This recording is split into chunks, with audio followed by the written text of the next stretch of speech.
ขอความเจริญในธรรมและความผาสุกทางใจจงได้บังเกิดมีกับท่านสาธุชนคนดี ผู้เจริญในศีลผู้เจริญในธรรมทุกท่าน พร้อมกันนี้ขอยกมือ10 นิ้วกราบอาราธนาเอาสิ่งศักดิ์สิทธิ์ทั้งหลายอันมีคุณของพระแก้วเจ้าทั้งสามพระพุทธพระธรรมพระสงฆ์คุณพ่อคุณแม่ผู้ฮื้อกำเนิดเกิดมาเป็นคนคุณของครูบาอาจารย์ผู้ฮื้อกำเนิดวิชาความรู้บุญศีลบุญทานที่ท่านทั้งหลายได้กระทำบำเพ็ญมาในอดีตและกำลังจะทำในเวลานี้เสื้อวัดเสื้อวาเสื้อบ้านเสื้อเมืองสิ่งศักดิ์สิทธิ์ทั้งหลายอันมีพระธาตุเจ้าดอยสุเทพจังหวัดเชียงใหม่พระธาตุเจ้าจังหวัดลำพูนหฤพูนชัยพระธาตุเจ้าลำปางหลวงจังหวัดลำปางพระธาตุเจ้าดอยจ้อแฮจังหวัดเมืองแป้พระธาตุเจ้าขิงแกงแจ้แห้งจังหวัดน่านพระธาตุเจ้าดอยตุงจังหวัดเชียงรายพระพุทธรูปเจ้าพระเจ้าตนหลวงจังหวัดพะเยาพระธาตุเจ้าดอยกองมูจังหวัดแม่ฮ่องสอนในล้านนาไทยตลอดถึงครูบาเจ้าศรีวิจัยนักบุญแห่งล้านนาไทยเป็นต้นขอยกมือ10 นิ้วกราบอาราธนาเชิญชวนมาปกปักรักษาท่านสาธุชนผู้รับฟังรายการทุกท่านก่อนที่จักได้ดำเนินรายการต่อไปนี้ขอเชิญชวนมวลท่านผู้ใจบุญทั้งหลายได้ปากันยกมือไหว้พระพุทธพระธรรมพระสงฆ์เพื่อเป็นสิริมงคลกับตัวกับครอบครัวกับการกับงานต่อไปพร้อมใจกันเด้ออะระหังสัมมาสัมพุทโธภควาพุทธังภควันตังอภิวาเทมิกราบสวากขาโตภควตาธัมโมธัมมังนัมมัสสามิกราบสุปฏิปันโนภควโตสาวกสังโฆสังฆังนะมามิกราบหันทะมยังพุทธัสสะภควโตบุพพภาคณะมะกะลังกะโลมาเสนะโมตัสสะภะคะวะโตอะระหะโตสัมมาสัมพุทธัสสะนะโมตัสสะภะคะวะโตอะระหะโตสัมมาสัมพุทธัสสะนะโมตัสสะภะคะวะโตอะระหะโตสัมมาสัมพุทธัสสะนะโมตัสสะภะคะวะโตอะระหะโตสัมมาสัมพุทธัสสะพุทธังสรณังกัจฉามิธัมมังสรณังกัจฉามิสังฆังสรณังกัจฉามิตุติยัมปิพุทธังสรณังกัจฉามิตุติยัมปิธัมมังสรณังกัจฉามิตุติยัมปิสังฆังสรณังกัจฉามิตติยัมปิพุทธังสรณังกัจฉามิตติยัมปิธัมมังสรณังกัจฉามิตติยัมปิสังฆังสรณังกัจฉามิอิติปิโสภะคะวาอะระหังสัมมาสัมพุทโธวิชชาจารณะสัมปันโนสุขโตโลกาวิทูอนุตตโลปุริสะธรรมสารถิสัทธาเทวะมนุษย์สานังพุทโธภควติสวากขาโตภควตาธัมโมสันติติโกอากาลิโก เอหิปัสสิโกโอปัญญิโกปัจจัตตังเวทิตาโพวินยูหิติสุปฏิปันโนภควโตสาวกสังโฆอุจุปฏิปันโนภควโตสาวกสังโฆญาญาปฏิปันโนภควโตสาวกสังโฆสามิจิปฏิปันโนภควโตสาวกสังโฆญาติตังจัตตาลิปุริสายุคานิอัฏฐาปุริสาปุคลาเอสาภะคะวะโตสาวกสังโฆอาหุไนโยปาหุไนโยตักขิไนโยอัญจริกาลนิโยอนุตตะลังปุญญเขตังโลกัสสาติกราบหนึ่งกราบสองกราบสามกาเลนะธรรมัสสวนังเอตัมมังคารมุตตะมังมาแล้วเนอเสียงก้องเสียงก้องเสียงมองต่ำเข้าเสียงตุเจ้าเทศนาธรรมมาถึงในบ้านมาถึงในเฮือนมาถึงที่นอนมาถึงในสุดในมุ้งมาถึงครัวไฟมาถึงห้องน้ำมาถึงในรถในลามาถึงกาดถึงรีมาถึงกุฏิ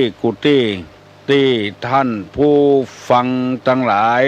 เปิดวิทยุรับฟังอยู่เวลานี้เมื่อธรรมะกระจายค่อยบ้านค่อยเมืองแล้วคนเราจะมีความสุขบานหวานใจต่างคนประพฤติอยู่ในศีลต่างคนกินอยู่ในธรรมเมื่อตะวานี้มีคนมาถามตุลุงว่าธรรมคุณ6มีอะไรบ้าง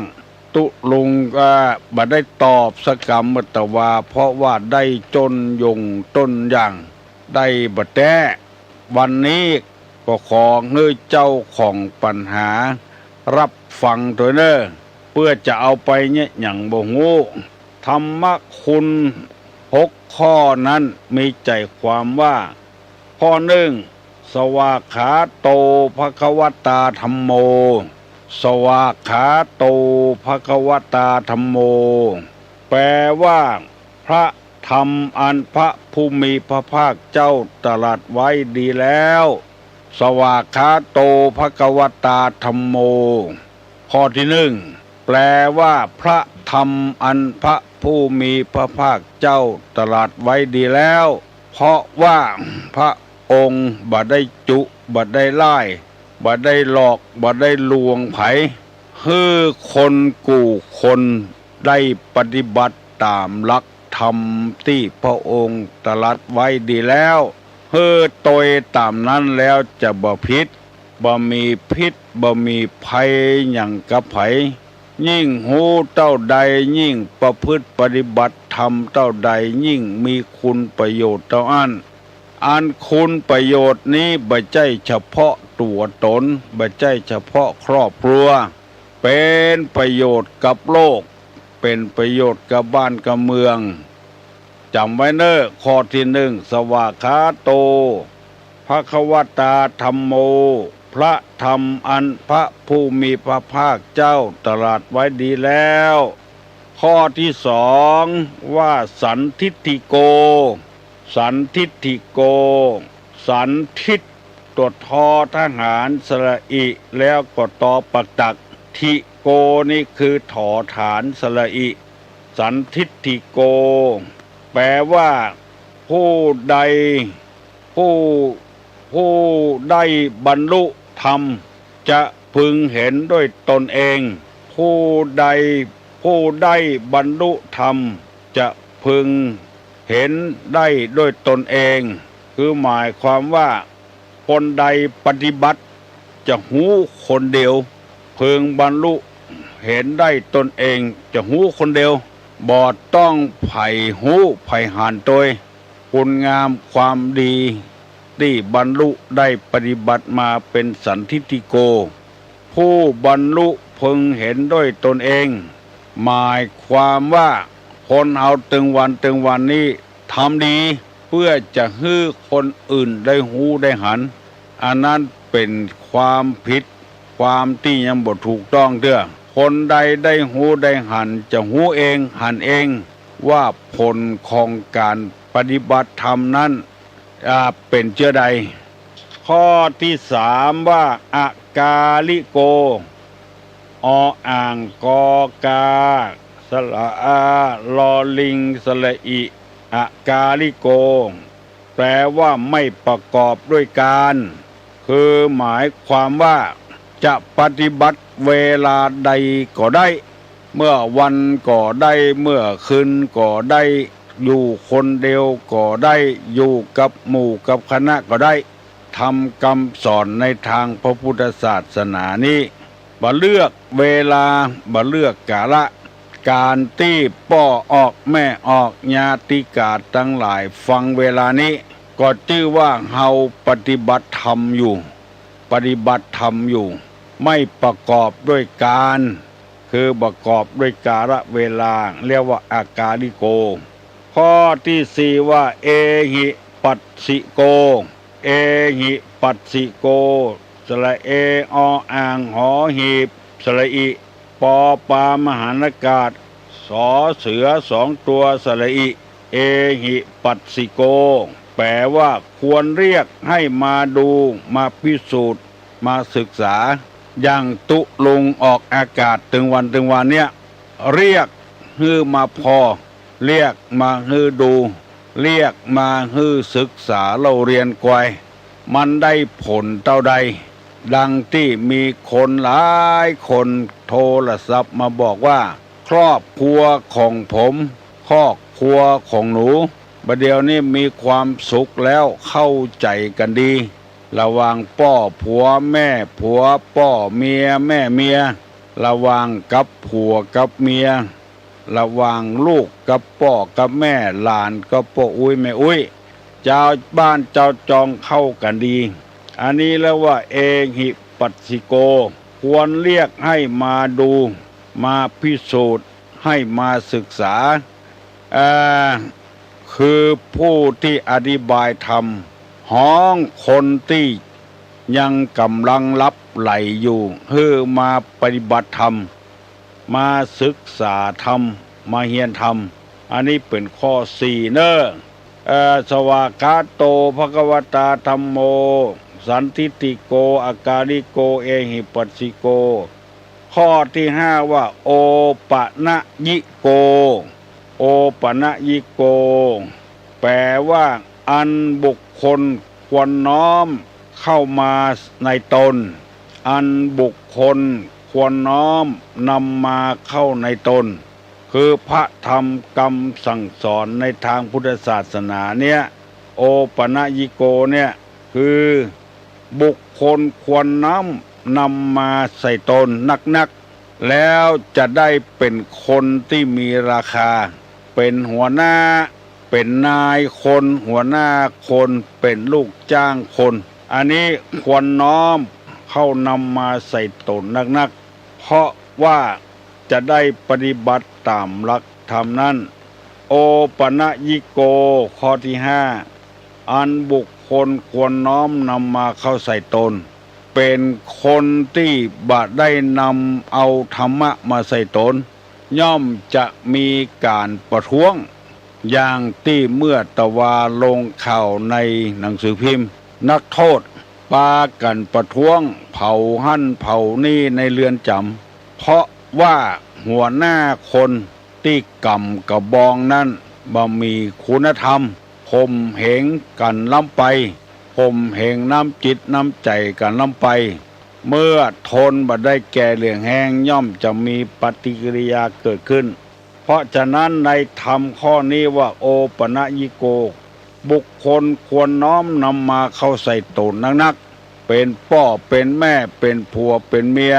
ค ควรน้อมนำมานักๆและข้อที่6ว่าปัจจตังเวทิตโพวินยูหิติปัจจตังเวทิตโพวินยูหิติโอปนยิโกแล้วก็ข้อที่6ว่าปัจจตังเวทิตโพวินยูหิติแปลว่าอันวินยูชนพึงรู้เฉพาะตนวินยูชนนี่หมายถึงคนทั่วไปพึงรู้โดยตนเองว่าตนมีคุณธรรมมอกใดบ่มีคุณธรรมมอกใดรู้เอาด้วยเองอย่าไปคิดว่าทำบุญเพื่อให้คนอื่นหันเพื่อให้คนอื่นรู้เพราะฉะนั้นคนจึงบัดจ้างปฏิบัติธรรมก็เลยมาบ่นพนธนาว่าทำดีบ่ได้ดีอันยังก็ทำประตกประเสี่ยงเขายังมหันดีตัวเตื้ออันนี้ตามหลักของธรรมว่าการทำดีเพื่อคนอื่นนั่นคือทำผิดแล้วบ่ถูกแล้วคือปฏิบัติตามหลักธรรมเนี่ยคือปัจจตังเวทิตโพวินยูหิติคือวินยูชนคนทั่วไปพึงรู้เฉพาะตนดีกับบดีกาจะหู้ที่ตนเองและจะมีความสุขบานหวานใจมีหลายเรื่องหลายราวเพราะว่าวินยูชนหู้เองเวลาก็ล่วงเลยมาแล้ววันนี้จะได้นำเอาทุก10ประการมาบรรยายให้ท่านทั้งหลายได้ฟังต่อ1สภาวะทุกข์ประจำสังขารคือการเกิดการแก่การตาย2นิปกิณกทุกข์เพราะความโศกเศร้าเสียใจปริเทวทุกขโทมนัสอุปยาต3นิพัทธทุกข์เนืองนิดทุกข์เป็นเจ้าเฮือนได้แก่ความความหนาวความร้อนหิวข้าวหิวน้ำหิวข้าวกระหายน้ำปวดอุจจาระปัสสาวะอันนี้เรียกว่านิพัทธทุกข์ข้อที่4ว่าพญาธิทุกข์คือเวทนาต่างๆตามสมมุติฐานมีอวัยวะอันเป็นเจ้าการไม่ทำหน้าที่คือทุกข์เพราะพยาธิอู้กันง่ายๆข้อที่5สันตาปทุกข์คือทุกข์ด้วยความร้อนรุมทุกข์ร้อนได้แก่ความกระวนกระวายใจถูกไฟกิเลสเผาผลาญราคะโทสะโมหะเผาอยู่ตลอดเวลาเกิดความทุกข์ขึ้นวันนี้จะได้นำเอาข้อที่6โดยคำว่าวิปากทุกข์หรือวิบากทุกข์เพราะผลของกรรมได้แก่วิปฏิสารคือความฮ้อนใจการเสวยอารมณ์หรือถูกลงอาญาความชิบหายความตกยากและความตกอบายอันนี้เรียกว่าวิปากทุกข์ผลของกรรมทุกผลของกรรมผลของกรรมนั้นก็คือกรรมแปลว่าการกระทำถ้าทำดีก็มีความสุขครอบครัวดีด้วยกันแปลงอกแปลงใจเข้าหากันผัวก็แปลงเมียก็แปลงเข้าหากันเพราะไอ้ยังที่เกิดขึ้นมาตึงวันเพราะคนทั้งนั้นแปลงไปมันขึ้นมาถ้าเฮาบ่แปลงบ่ไปมันขึ้นมามันก็บ่ทุกข์บ่สุขไอ้ยังซะอย่างถ้าแปลงมันขึ้นมาแล้วมันก็ย่อมเสวยกรรมคือการกระทำบอกว่ากรรมนั้นจะเป็นกรรมปัจจุบันหรือว่าอดีตกรรมแต่ชาติก้องปางก้อนทำเมื่อตะวาทำเมื่อตะวันซืนทำปัจจุบันหมู่นี้คือผลกรรมเรียกว่าวิปากทุกข์หรือวิบากทุกข์นั่นเองปอปากับบอใบไม้นี่เอาแทนกันได้ปาปะก็ว่าบาปบอสระอาปอปาก็ว่าบาปปาโปก็คือบาปเอามาแทนกันได้เป็นบางที่บางคราว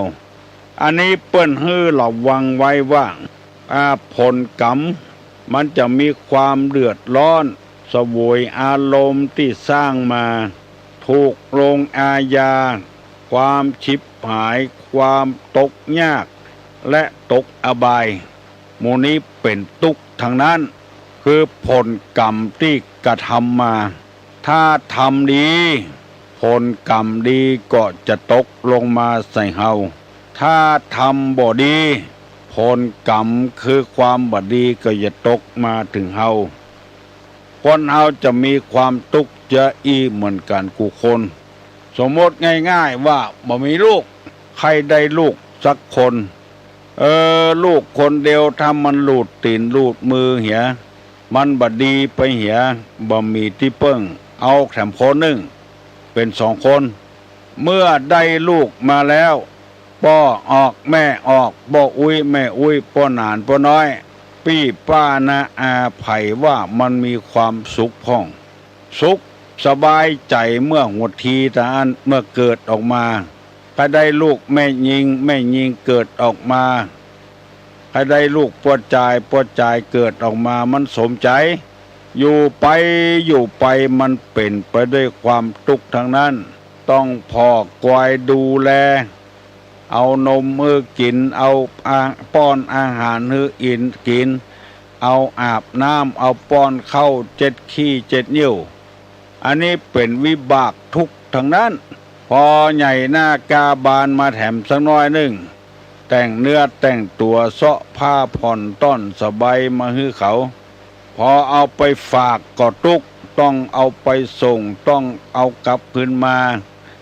หรือจ้างรถจ้างลาต้องเสียเงินเสียทองเสียเงินก้าที่เปิ้นเลี้ยงลูกเลี้ยงเต้าบางคนนี่เสี่ยงจะเป็นแสนเป็นล้านถ้าเอาซื้อหมูซื้อเป็ดซื้อไก่ซื้องัวซื้อควายมาเลี้ยงเฮาจะได้กำไรขึ้นอันนี้เลี้ยงแล้วบ่ได้กำไรอย่างสักอย่างอันเนี้ยคือตัววิบากคือผลของกรรมใหญ่มาแล้วถ้าดีก็ยังแขวนไว้เฮียนเก่งเนี่ยยังก็ได้รางวัลพ่อแม่ก็สบายใจผลสำเร็จของลูกคือผลสำเร็จของพ่ออย่างตี้ละอ่อนมันวิ่งได้เรียนมาเปี้ยป้อมันก็เป็นผลสำเร็จอันนี้ก็ยังแขวนไว้บัดเนี้ยยังสักยังปากันกินเหล้ากินยาวันดีขึ้นดีกำมีดไล่ฟันเปิ้นตำบ้านตำจองอันนี้ก็เกิดความทุกข์ขึ้นเรียกว่าวิปากทุกข์เพราะฉะนั้นขอฮือปอกออกไม่ออกได้จดจำว่าวิปากทุกข์นี้คือทุกข์คือผลกรรมได้แก่ความวิปฏิสารคือความฮ้อนใจการเสวยอารมณ์หรือว่าถูกลงอาญาไปถูกคอกถูกขังหรือว่าทำที่บ่ถูกในที่สุดมาก็เกิดความเดือดร้อนคือความฉิบหายความตกยากและความตกอบายอันนี้เป็นผลวิบากทั้งนั้นเปิ้นเนี่ยการบัญญัติการโดยเปิ้นอันนี้ก็เป็นวิบากกรรมเจือใดเจือหนึ่งแล้วกินอยู่ใจอยู่ถึงวันบัดจังบัดย่างหมู่นี้เป็นต้นอันนี้เป็นวิบากทุกวิบากนี้คือผลของกรรมที่คนเฒ่าคนแก่จังว่าเป็นวิบากเป็นกรรมยังโมโหเจ็บหัวเข่าบ่หายสักเตื้อมันบ่หายเพราะว่าเฮาใจมันนักลำไปใจเมื่อน้อยๆมาแล้วเมื่อหัดเดินแล้วจนพออายุขึ้นมาแล้วก็จนเฒ่าจนแก่ข้อไขข้อมันหมดอันเนี้ยก็เป็นวิบากวิปากทุกข์ทุกข์เป็นผลกรรมเพราะเฮาใจบากกุดแห่งก้าวหาบหามอะหยังเปิ้นเอาบ่แปะเฮาเอาแปะบางคนนี่หาบเมี่ยงถึง2ต่างก่อนงัวเมี่ยงหลุดออกหลังงัวหาบเมี่ยงไล่โดยโกนงัวคือเฮาใจมันนักอันนั้นคือผลของกรรมที่เฮาได้กระทำมาก็เลยทำมือหัวเข่าของเฮามันเจ็บมันปวดนักไถให้ไถนาแ กาบกให้บกส่วนกาหมู่นี้เอาใจอวัยวะมันนักเกินไปมันก็ต้องเป็นเจ้าอันคนที่อยู่ต่ำในหัวในเวียงเฝ้าของขายเฝ้าครัวขายนั่งอยู่ฮะนะอิงก็บ่ได้อิงหลังกล่องไปกล่องไปเพราะผลของกรรมคือการกระทำที่ได้มานั่งบ่มีที่อิงตาก็เป็นวิบากของกรรมคือเฮาพอนักเพ่งนักดูนักมันก็เกิดเป็นผลจะอี้ขึ้นมาไปถูกคอกถูกขังเฮาจะไปบ่นว่าเป็นแต่กรรมแต่เวรก็บ่ใช่คือเอาได้สร้างมาแต่ปางก่อนก็เลยได้รับผลของกรรมที่เฮาว่าเนี่ยอันนี้เปิ้นว่าเป็นวิบากทั้งนั้นวิปากะกระทำอันนี้แปลว่าวิปากะทุกข์แปลว่าผลของกรรมที่ได้กระทำมาเพราะฉะนั้นถ้าไผ่หูตันอย่าไปบ่นใจไปเดือดมันบ่นเต้าใดเดือดเต้าใดมันก็บ่หายเจ็บหายปวดเฮาจะต้องรับกรรมมันต่อไปบางคนเตื้อมานั่งอู้กับตัวลุงอู้ไปอู้มาพลาดพะเลดลูกมันบ่ไหวนะตู้ลุงนะมันปวดหัวเขาบีบโดยเพราะเหตุเป็นผลกรรมที่ได้สร้างมาแต่อดีตบ่ต้องจาดปางก่อนแต่จาดปางก่อนก็ยังมีอยู่วันนั้นไปอ่านหนังสือพิมพ์ละอ่อนเป็นคอเงี่ยงไปโตยตู้เจ้าละอ่อนไม่ยิงก็มีปอดจายก็มีติ้วปินโตไปโตยตู้เจ้าไปเอาเข้าของเจ้าสถานต่างๆสปายถงไปโตยพอมาถึงวัดตู้เจ้าก็แบ่งพอแบ่งแล้วก็เอาไปพ่อแม่กินโตยพ่อแม่ก็ได้อาศัยลูกคอเงี่ยงแล้ววิทยากรถามว่าเธอทำไงคอเงี่ยงได้ยินพ่อบอกว่าแม่บอกว่าจาดก่อนนะได้หักคอสัตว์หักคอจิกกุ่งในกลางหักคอกว่างในกลางหักคอไก่ในกลางจาดนี้วิบากผลที่ได้ทำมาในจาดแล้วก็ทำคองอคอกดซื่อจะได้ก็ตึงบ่ซื่อยังกดอยู่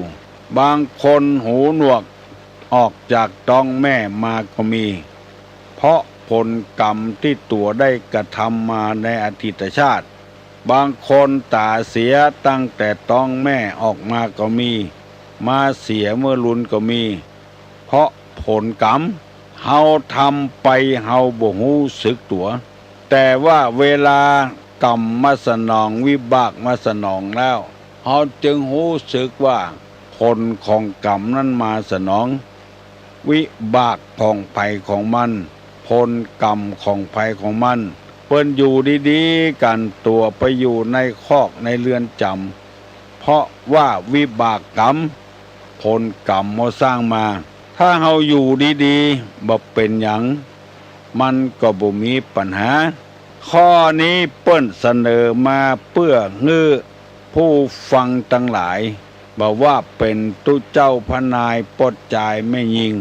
จะเป็นพ่อค้านายขายเป็นคนทำให้ทำสวนเป็นหัวหน้าคนเป็นเพื่อทหารตำรวจหัวหน้าคนเป็นนายของคนพยายามอย่าไปสร้างกรรมที่บดีไว้มันจะมาสนองตัวเก่ามุลุน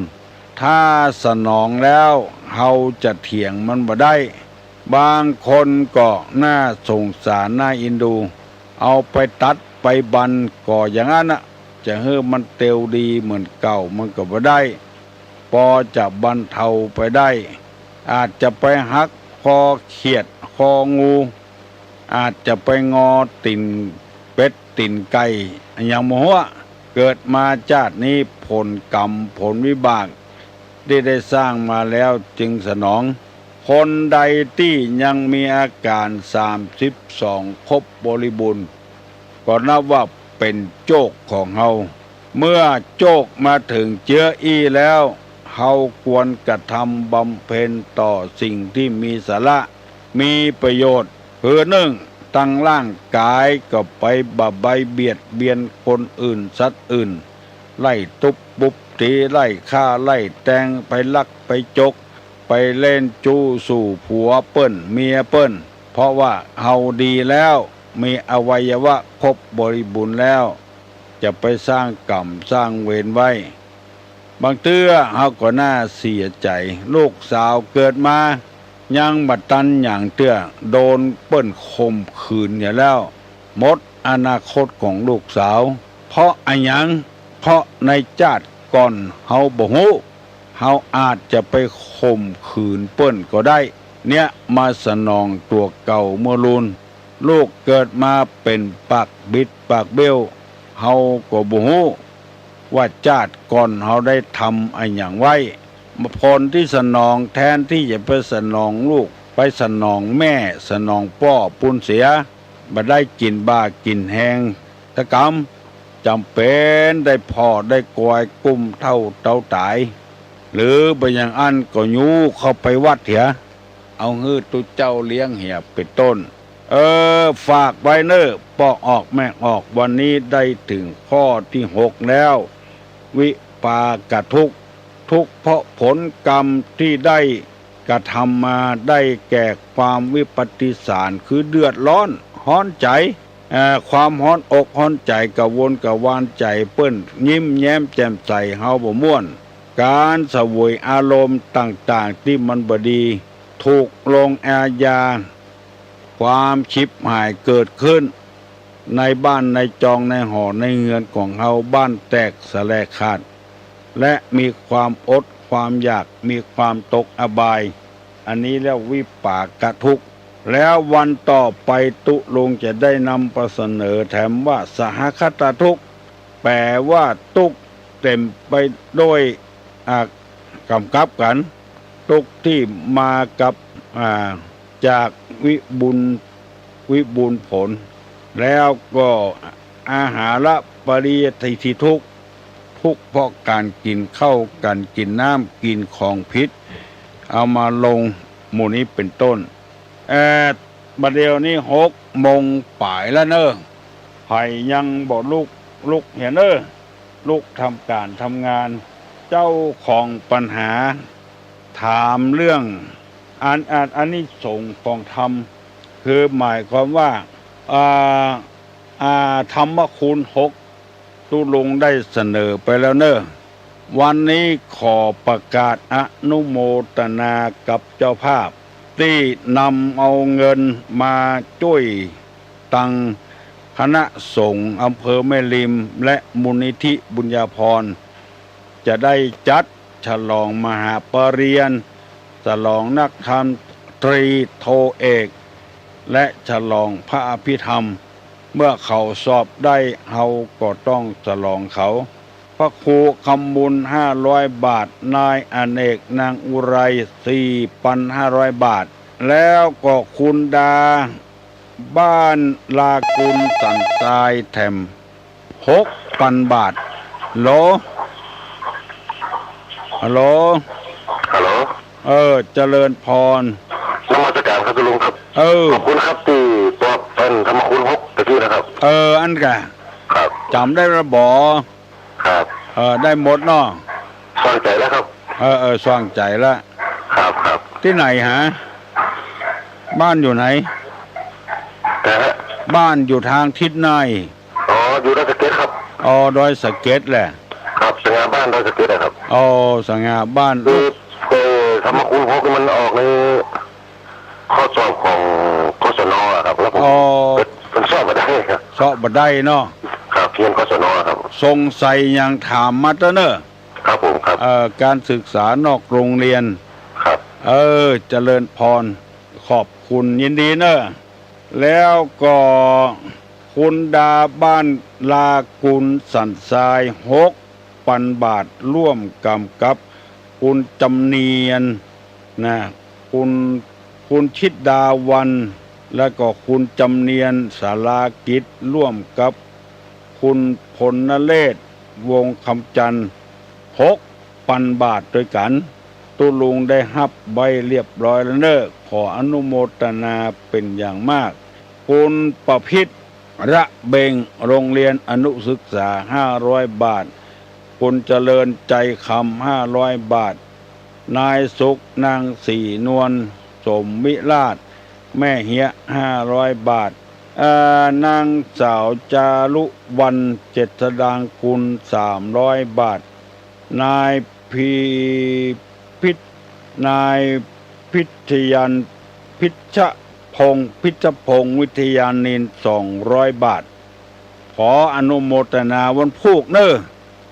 ไผ่มีเจตนาจะมาห่วมมาหามกับ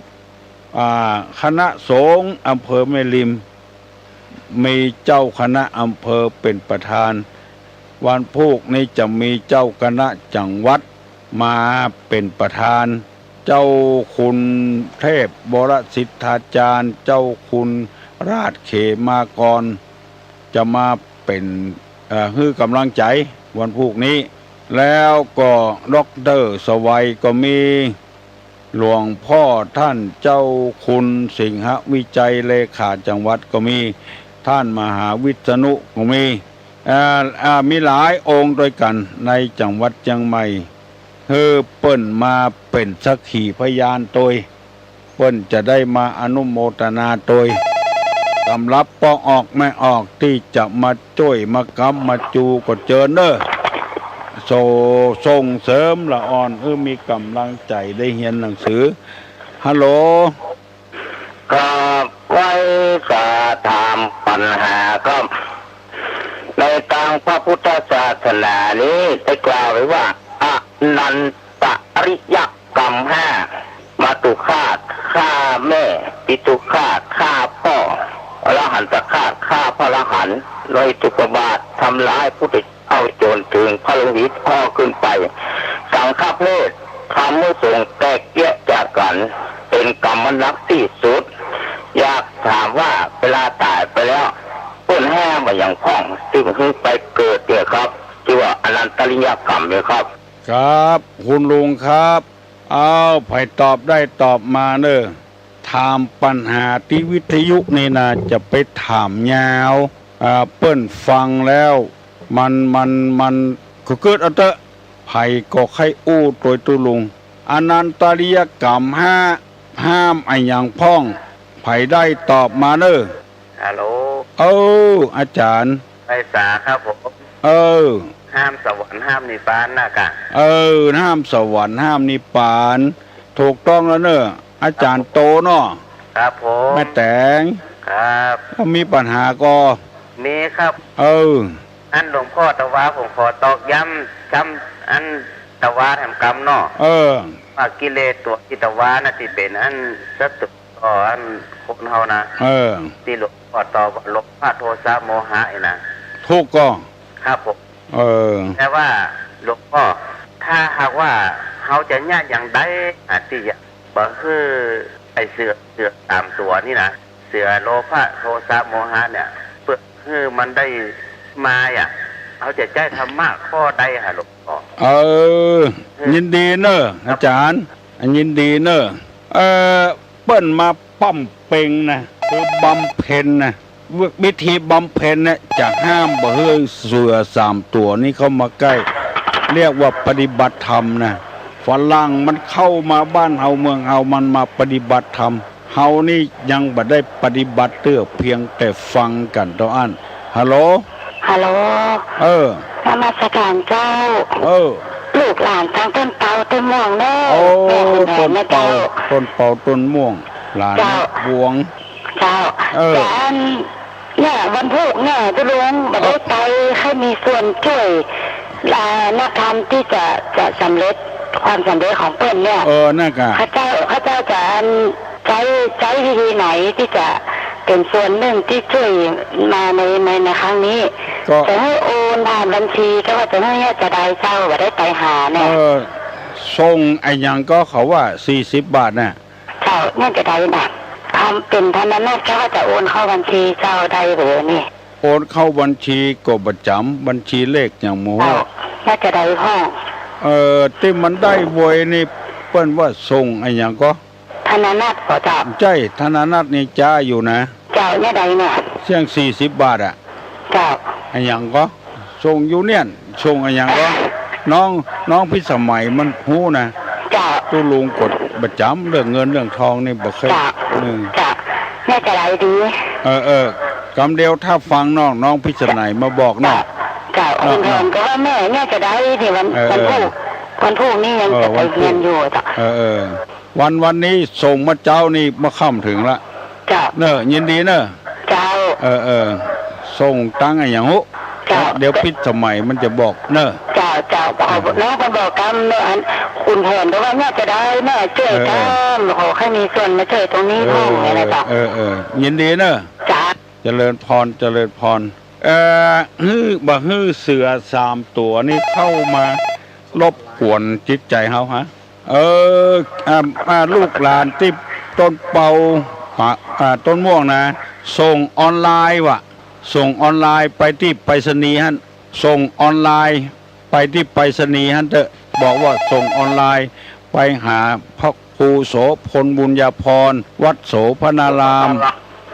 ตำบลนนแก้วอำเภอแม่ริมจังหวัดเชียงใหม่ก็ถึงละหรือว่าตู้ลุงทองเขาก็หูจักละส่งออนไลน์มาที่ไปรษณีย์อำเภอแม่ริมฮัลโหลฮัลโหลสาครับฮัลโหลสาครับได้ยินแล้วครับได้ยินครับภาษาตุลุงนะครับขออนุโมทนาสาธุตุลุงไปครับ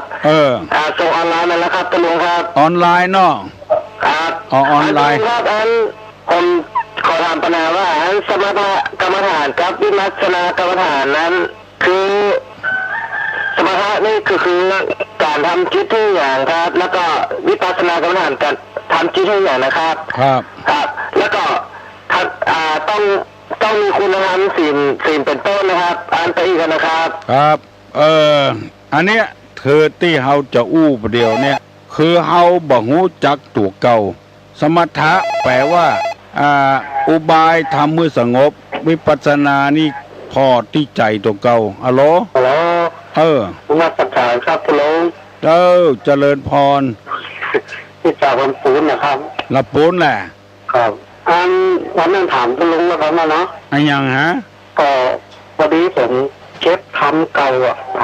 ผมมาว่ายิงข้าวแล้วก็กราบไหว้เป็นวันนั้นเป็นยังไงครับอันยังก็ทำเก่าเนี่ยทำตัวเมืองเก่าทำตัวเมืองเก่าเอาไว้กะไว้สาเนาะไว้กับบ้านเป็นยังเนาะไว้กับบ้านบ่เป็นยังเข้าน้ำทำกรรมสอนนู่ครับเอาไว้บ้านนั่นน่ะเพิ่นเอามาไว้ลูกเนาะเพิ่นจะไว้ขว้างเนี่ยแล้วผมเก็บมาไว้โอ้เสียดายมันเนาะครับดีแล้วเก็บเอาไว้หั่นน่ะทำมังสารนังกัจฉามิลูกครับเป็นยังเนาะตุลุงเนาะฟังตุลุงเป็นว่าน่ะ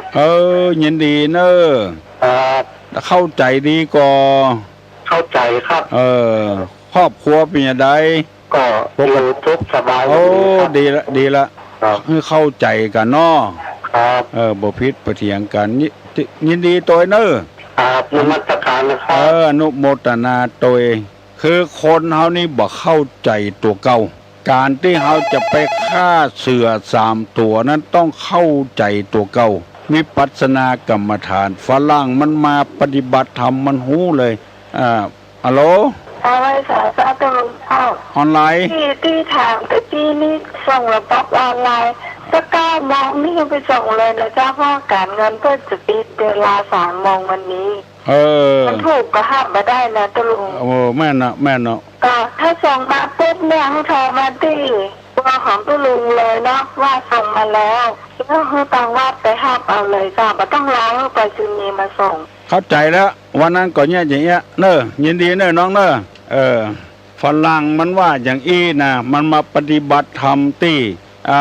ศรีวังทานที่พ่อสมบูรณ์แม่บัวชมได้ไปกึดไปสร้างหนามันมาปฏิบัติแล้วมันบอกว่าเป็นโครงการที่ดีเยี่ยมข้าพเจ้ารู้สึกว่าเป็นโชคดีมากที่ได้ศึกษารู้ธรรมพระพุทธศาสนาและการทำสมาธิทุกท่านในโครงการต้อนรับด้วยความอบอุ่นเป็นมิตรอันนี้เป็นฝรั่งมาจากประเทศแคนาดาอันนี้คือเฮาสอนถึงวันนี้เฮาสอน สอนถึงเปลือกสอนถึงแก่น แต่ว่าวิปัสสนานี่สอนกับแก่นอะโล เจ้า นมัสการเจ้าทุลุง เจริญพร อันนี้โทรมาจากบ้านแม่คือดอยสะเก็ดนะ อ๋ เจ้า อแม่คือ ฟังกันเป็นนักนะเจ้า ล่ะ อันข้าเจ้าอยากถามว่าหน้าพี่สมัยน่ะเป็นลูกหลานไผถ้าอยู่บ้านที่ไหนพิสมัยอยู่บ้านดอนตันตำบลเมืองแก้วอำเภอแม่ริมแล้วก็เป็นหลานตุลุงเนี่ยแล้วเป็นลูกพ่อมันเป็นลูกแม่มัน น้าตุลุงนะเป็นละออนที่เก่งเก่งเจ้าพิสมัยนะเก่งเขาว่าเป็นละออนลูกไผ่หลานไผ่อยู่บ้านที่ไหนเนี่ยเป็นลูกพ่อมัน ถูกก็ที่ตุลุงอุปการะกันเปล่ามาอุปการะร้องเปิ้นตึงเข้าหาตุเจ้าเนอะละออนคนนี้นะใครโหอย่างถามติ๊กอ่ะเอาจนได้จนเก่งเจ้าใครได้ละออนอีนักเนาะชมว่าเป็นละออนที่เก่งอ่ะเจ้าขอบคุณนะเจ้าจะไปวัดละเจ้าเจริญพรเปิ้นบอกว่าโอ้เนี่ยมีปัสนาเนี่ยอันนี้เป็นแก่นเป็นสารแต่เป็นที่เสียดายคนไทยเฮาก่ายไปก่ายมาเอากับเปลือกมันถึงวันนี่นะแก่นสารไม่ได้เอาเพราะฉะนั้นที่จะไปกำจัดเสือ3ตัวนี่ก็วิปัสนาเท่าอันคือหูจักตัวเก่าฮัลโหลนมัสการเจ้าให้ถามว่าอย่างน้องเนี่ยฟังวิทยุตุลุงถึงว่าเจ้าอยู่ในโลกแต่เจ้าแล้วตุลุงจะปั่นตอนนี่ยกมือเขายกมือคำเดียวแล้วก็ใกล้จะจบนี่เขาได้บุญไม่อย่างก็เจ้าได้บุญกาได้นะเจ้าไปยกมือไหว้ไปได้สะพวงมาลัยกับอันกำลังขับรถนี่นะฮับโทรศัพท์มือถือโดยตุลุงบอกไว้ใจใบไว้ใจบอดนะบ่ม่วนกูท้อเจ้าจะฟังตุลุงกูเจ้าฟังตัวเจ้ามันยกก็ได้สาระดีเจ้าแล้วก็อย่างเช่นนั่นจะไปตามแหงซบอย่างนี้นะที่เขาไปปูจาอย่างอี้อย่างแปลงก็เจ้าเนี่ยอย่างก็ยังเปิ้นแบบมีสตาเปิ้นไก่เปิ้นตักมาไปอันนี้อย่างก็ตาแหงซบอย่างเงี้ยอย่างวัดตังวัดเขาไปปูจาอย่างนี้เขามีตังอย่างอี้ได้ก็เจ้า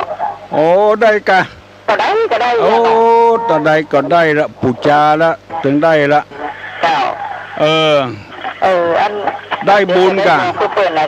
ตุลุงจะยกตัวอย่างให้ฟังเนาะเจ้าเปิ้นตานแล้วเฮาปูจามาตานแถมนะก็ได้บุญนะเจ้าบ่เป็นหยังคะแนนจะไปลักไปจกของเปิ้นมาตานเถอะแล้วสังฆทานยังตีเฮาไปวัดนี่เหรอเจ้าน่ะสังฆทานน่ะอันนั้นก็บ่เป็นหยังบ่เป็นหยังเจ้า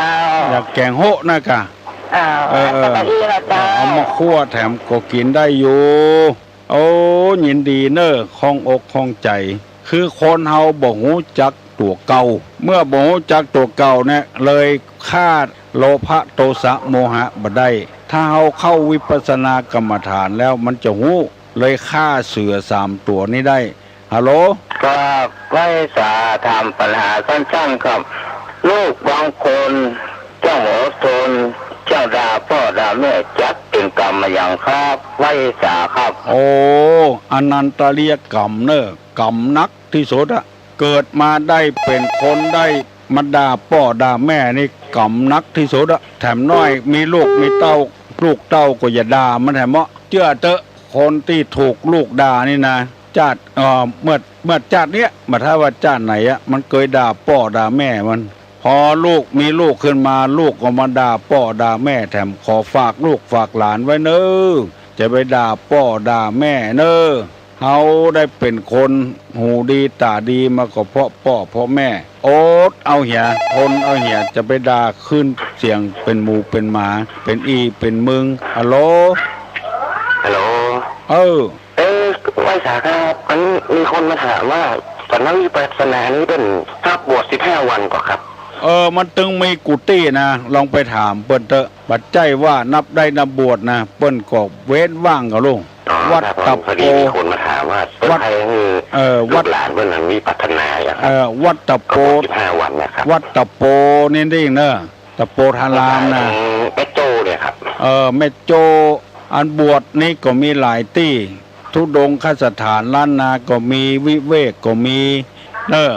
ครับผมที่วัดตะโปก็มีจอมตองก็มี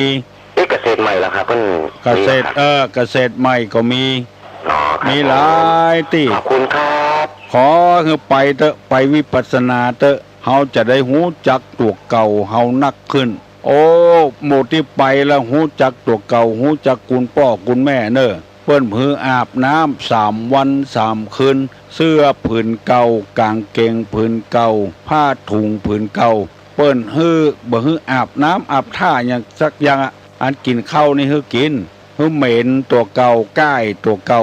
เปิ้นจะได้รู้สึกว่าคุณพ่อคุณแม่บ่ได้อยู่ดีกินดีกับตัวมีเป็นใดหมู่ที่เข้าวิปัสสนาเนี่ยหมู่นั้นดีหมดกูคนรู้จักคุณพ่อคุณแม่รู้จักไอ้หยังเนี้ยโลภะโทสะโมหะที่อาจารย์โตถามมาตะเกียเสือ3 ตัวนี้มันตึงอารวาสตลอดเวลาถ้าคนเฮาบ่ได้ปฏิบัติธรรมถ้าปฏิบัติธรรมแล้วมันจะรู้สึกตัวว่าเสือ3 ตัวนี้บ่ได้มาอารวาสความโลภก็จะบ่เกิดขึ้นอย่างเมื่อตะวาในอู้กับป้อกำนันว่าป้อกำนันนี่บ่เดียวนี้เป็นนายกองค์การบริหารส่วนตำบลสันปีเสื้อตะวานี่แปลงขันโตกมาหอมตุลุงเอาตาลตุเจ้าอยู่25หมดเงินไปเกือบ 20,000ยกตาลฮื้อตุลุงจ้อยตุลุงตวยเปิ้นว่าเปลี่ยนกันนอกวานกูเตื้อนี่ตุลุงนอกเปิ้นนี่หมายความว่าเพิ่นใครได้งัวก็ฮื้อใครได้ควายก็ฮื้อใครได้ธรรมาสก็ไปเซาะฮื้อใครได้หลักกังก็ไปเซาะฮื้ออันเนี้ยนอกเปิ้นหลายเตื้อละโหนี้เปิ้นเหมาสตางค์เปิ้นว่าโอ้เฮาอยู่กับคนร่ำคนรวยเฮาต้องรู้จักตัวเก่ารู้จักความทุกข์ความยากแต่ว่าเปิ้นเอามาหอม25ขันโตกเหมาะนะขันโตกสินค้าโอท็อปขออนุโมทนากับป้อกำนันและก็ท่านผู้ใหญ่บ้านสว่างโดยธาตุอินจันทร์โดยที่ได้อุดหนุนตุลุงตะวานี่เปิ้นหูทุกข์หูยากหูจักตัวเก่าคนเฮาถ้าหูจักตัวเก่าแล้วมันบ่มีไอ้หยังแล้วมีให้มีนาตายละไว้เป็น400 500ให้เอาไปโตยบ่ได้มีกระหมอนขี้ไข่แก่นเดียวเอาไปโตยฮัลโหลนมัสการตุลุงเจ้าโอ้โทรมาได้ก็บอกว่างมันแบบเจ้าตานเปิ้นว่าอันยังอันสุดไปเห็นแล้วเปิ้นว่าป้ออุ้ยเมียเปิ้น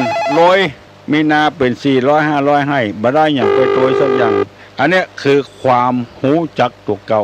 บ่กระวนกระวายบ่เดือดร้อน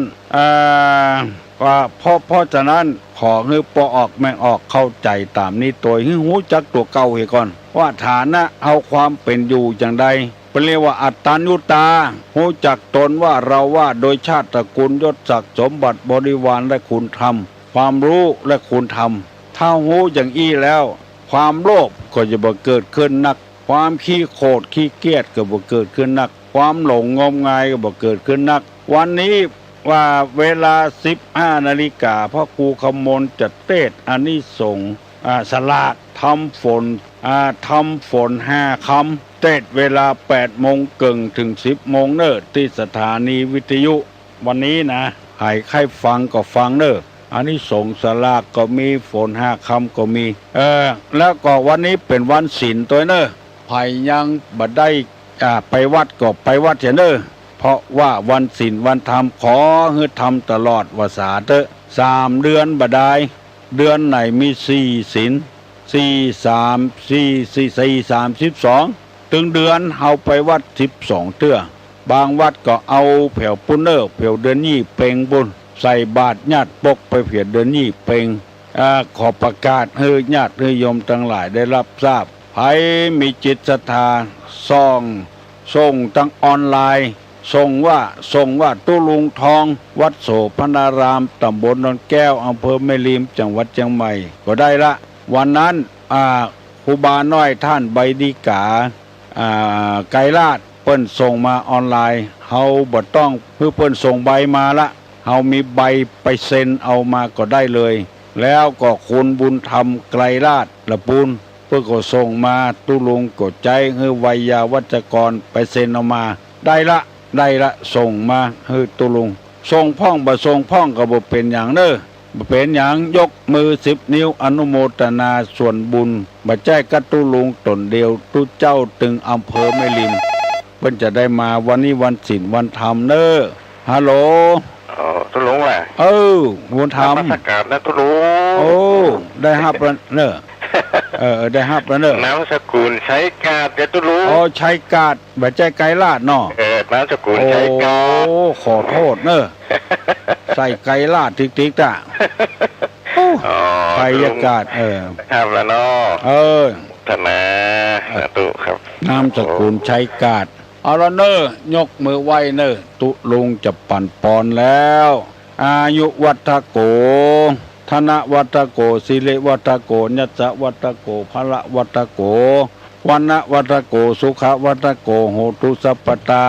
ทุกขโลคาพยาเวลาโสกาจตุจุปัตตวาอเนกาอันตรายาปิบินัสสตุจเตจสาใจ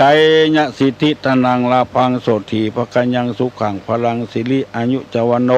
จะโพคังวุธิจยะสวาสตาวาสาจะอายุจจีวสิทธิภวันตุเตวุธาปจายโนจตารโลธรรมาวัฏันติ